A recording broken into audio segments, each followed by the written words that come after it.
Hello students, welcome to our channel जिसका नाम है दी रियल नॉलेज। मैं आपका अपना विजय सर एक और बार आपके सामने। तो जैसा कि हमने काफ़ी कॉन्सेप्ट क्लियर कर लिए हैं बायो के, तो आज हम केमिस्ट्री का एक खास चैप्टर लाए हैं जो बहुत ही इंटरेस्टिंग है। ओके, तो इस चैप्टर का नाम है मेटल्स एंड नॉन मेटल्स। जी हाँ, केमिस्ट्री का काफ़ी इंपॉर्टेंट चैप्टर जिसमें आप इजीली चीज़ों को लर्न करके आसानी से आप मार्क्स स्कोर कर सकते हो। मुझे लगता है इसमें आप कंफर्म कह सकते हैं कि कौन कौन से क्वेश्चंस आएंगे, क्योंकि जनरली हम मेटल और नॉन मेटल चैप्टर में डिस्कस करने वाले हैं इनकी physical properties and the chemical properties. तो आप कह सकते हैं कि इन्हीं दोनों में पूरा चैप्टर ओवर हो जाता है। तो क्वेश्चंस भी यहीं से बनेंगे। एक बार अगर आप कॉन्सेप्ट समझ गए, चीज़ों को समझ गए थ्योरीज, तो आपके लिए बहुत ज़्यादा इजी हो जाएगा। सो स्टार्ट करते हैं आज का वीडियो। टॉपिक का नाम है मेटल नॉन मेटल। अब देखिए यहाँ पर हो क्या एक्चुअली में, हम बात करते हैं पहले पीरियोडिक टेबल की। आपने पीरियोडिक टेबल देखा होगा जिसमें एलिमेंट्स को अरेंज किया जाता है according to their atomic numbers. याद रखिएगा, एटॉमिक नंबर के बेस पे उनको अरेंज किया जाता है। तो इसको हम कहते हैं पीरियोडिक टेबल, जहां पर एलिमेंट्स को अरेंज किया जाता है। अब अगर हम एलिमेंट्स की बात करें तो टोटल नंबर्स ऑफ एलिमेंट होते हैं 118।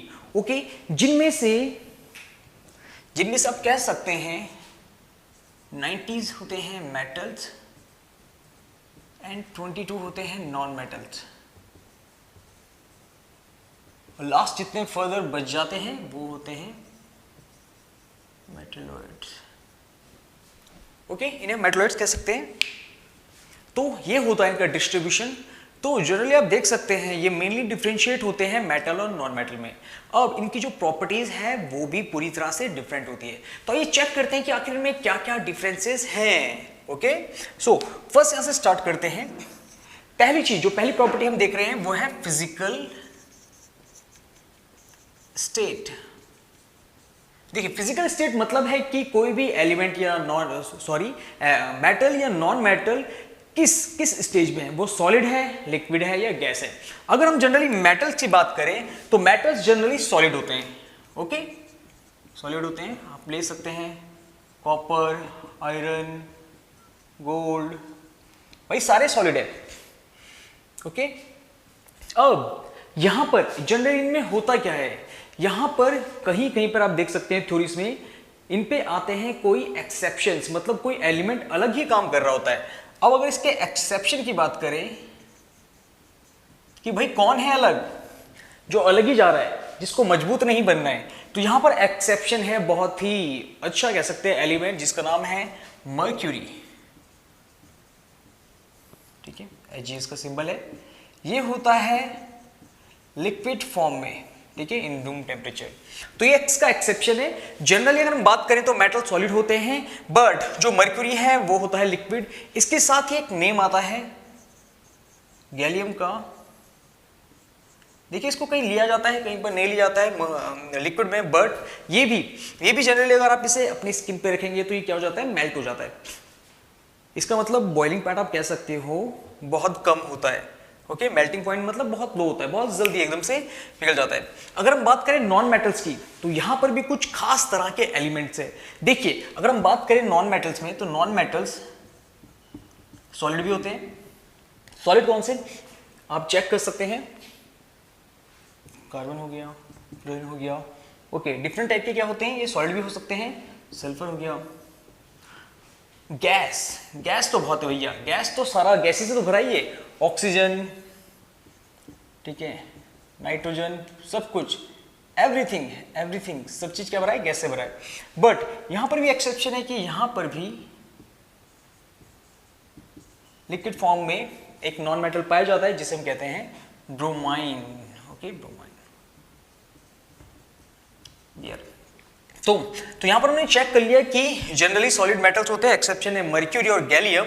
यहां पर नॉन मेटल्स में सॉलिड भी होते हैं, कार्बन, फ्लोरीन, ठीक है, आप कह सकते हैं सल्फर, और गैसेस होती है O2, N2, ऑक्सीजन, नाइट्रोजन, और जो लिक्विड फॉर्म में एक एलिमेंट होता है वो होता है ब्रोमाइन नॉन मेटल में। ओके, ये तो हो गई बात हमारी फिजिकल स्टेट की। अब सेकेंड चीज नोटिस करते हैं, ये है डक्टिलिटी। अब ये डक्टिलिटी क्या होता है, घबराने की जरूरत नहीं, काफी इजी है, ठीक है। अब डक्टिलिटी जनरली क्या होता है, डक्टिलिटी मतलब होता है ये खास तरह से प्रॉपर्टीज होती है मेटल की, जिसमें किसी मेटल को थ्रेड लाइक स्ट्रक्चर में, मतलब वायर, जो पतली सी वायर होती है उसमें कन्वर्ट किया जा सकता है।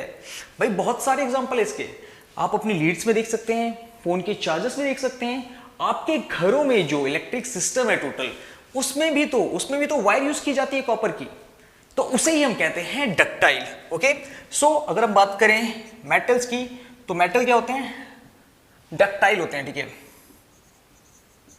मेटल्स और ductile, very good. Okay, metal ductile होते हैं, मतलब इनसे थिन वायर बन सकती है। आप किसी की बना सकते हैं, हम कॉपर की तो जनरली यूज करते हैं, ठीक है। आप किसी की भी, सिल्वर, गोल्ड, आयरन, ETC, तो आप क्या करते हैं जनरली, इनका डक्टाइल कर सकते हैं। बट जो नॉन मेटल्स होते हैं वो नॉन डक्टाइल होते हैं, भाई वो तो बना ही नहीं सकते, थिन वायर में कर ही नहीं सकते, क्योंकि ब्रिटल होते हैं, टूट जाते हैं इजिली, तो ये नॉन डक्टाइल होते हैं। इसके साथ ही थर्ड में आता है मैलेबिलिटी। ओके, मैलेबिलिटी का कॉन्सेप्ट भी सेम ऐसा ही है, इसमें बनता है थिन शीट। ओके, तो ये प्रॉपर्टीज होती है एलिमेंट या कहें मेटल्स की, कि आप उनको कन्वर्ट कर सकते हो एकदम थिन शीट में, जैसे कि एल्यूमिनियम फॉयल आती है फूड को वार्म रखने के लिए।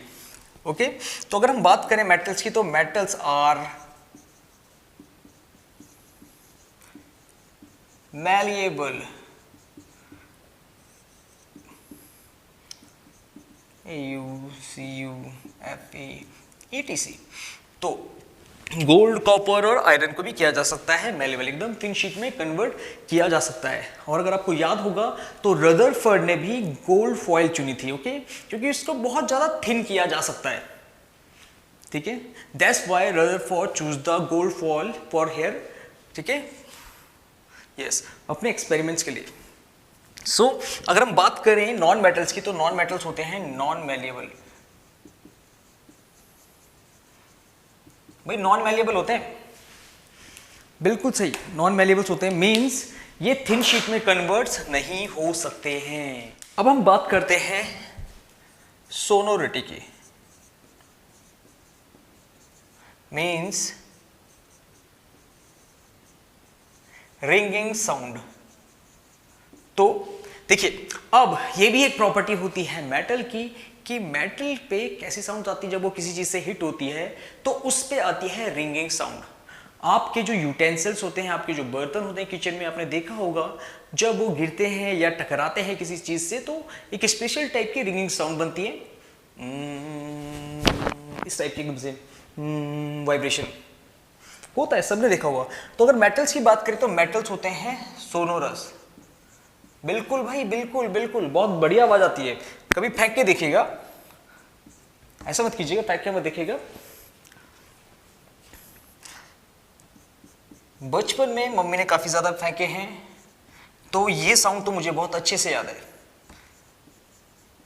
उम्मीद करता हूं आपको भी पता होगा इस साउंड के बारे में, घर में अगर मम्मी ने कभी बर्तन फेंके हैं तो।